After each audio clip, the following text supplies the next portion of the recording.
ថ្ងៃនេះចេញមកតប comment ពុកម៉ែបងប្អូនដែលគាត់បានមានចម្ងល់ហើយគាត់សួរមកខាងខ្ញុំចឹងថ្ងៃនេះគឺចេញបកស្រាយបន្តិចដោយសារតែបងប្អូនខ្លះគាត់អត់ដឹងពីវិធីដាក់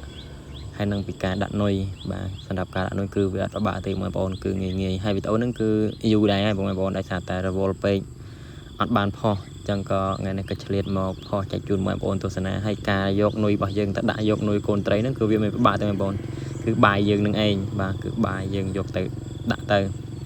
បុកដាក់ទៅនេះ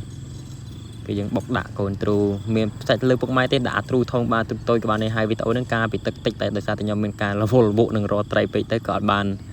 ផុសចែកជូនបងប្អូនទស្សនាដោយសារតែមួយរយៈហ្នឹងឃើញបងប្អូនគាត់ចូល comment ហើយនឹងឆាប់សួរខ្ញុំច្រើនមែនទែនពីរឿងដាក់ទ្រូយកត្រីហ្នឹងអញ្ចឹងសម្រាប់ការដាក់ទ្រូហ្នឹងគឺអាស្រ័យលើបងប្អូនទេដាក់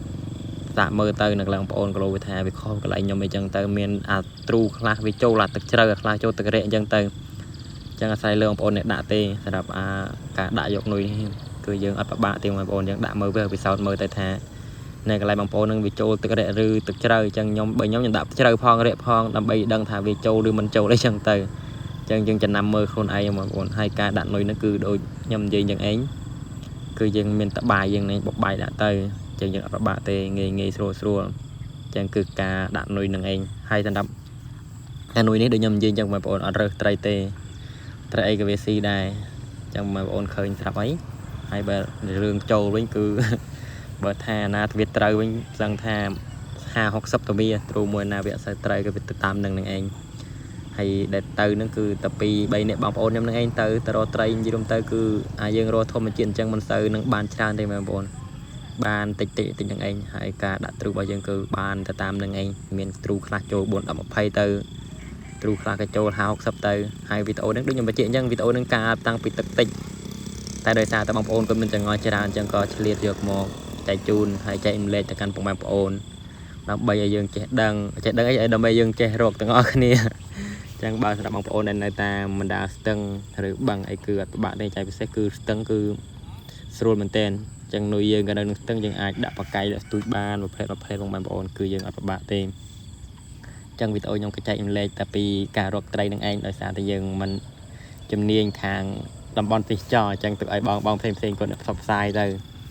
តែខ្ញុំបានចែកម្លែកតែពីការនេសាទត្រីនឹងឯងបងប្អូនហើយឃើញវីដេអូហ្នឹងក៏កុំភ្លេចជួយចែកម្លែកបន្តផងហើយសម្រាប់បងប្អូនដែលចូលចិត្តនឹងការនេសាទត្រីបាទគឺដូចខ្ញុំនិយាយអញ្ចឹងដល់រដូវនេះគឺជារដូវនេសាទអីអញ្ចឹងនៅទៅមុខទៀតគឺខ្ញុំនឹងមានរបស់រយថ្មីរហូតដើម្បីបងប្អូនទស្សនានៅវីដេអូរបស់ខ្ញុំជាបន្តរាល់ថ្ងៃហើយអានុយហ្នឹងគឺយើងឲ្យតែយើងបានបងប្អូនស្រួលទេត្រីសំខាន់ឲ្យយើងបាននុយហើយត្រីយើងស្រួលទេទៅដាក់នៅណាក៏មានត្រីខាំដែរអញ្ចឹងនេះមើលឲ្យគឺល្អខ្លាំងមែនតើបាទគឺមួយទ្រូហ្នឹងគឺឈុលហើយវាមិនណយប្រហែលទេអញ្ចឹងក៏កុំភ្លេចជួយចែករំលែកបន្តផងនៅវីដេអូរបស់ខ្ញុំហើយរដូវនេះបងប្អូនដឹងស្រាប់ហើយរដូវនេះគឺជារដូវទឹកឡើងអញ្ចឹងទៅមុខទៀតនឹងមានការបងសំណាញ់ឲ្យបងប្អូនមើលទៅហើយវីដេអូខ្ញុំក៏មានតែប៉ុណ្្នឹងទេជួបគ្នានៅវីដេអូក្រោយ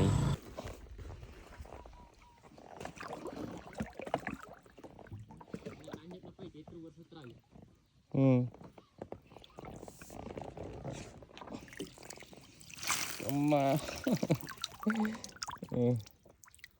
20-30នេះកន្លះemស្នែនេះ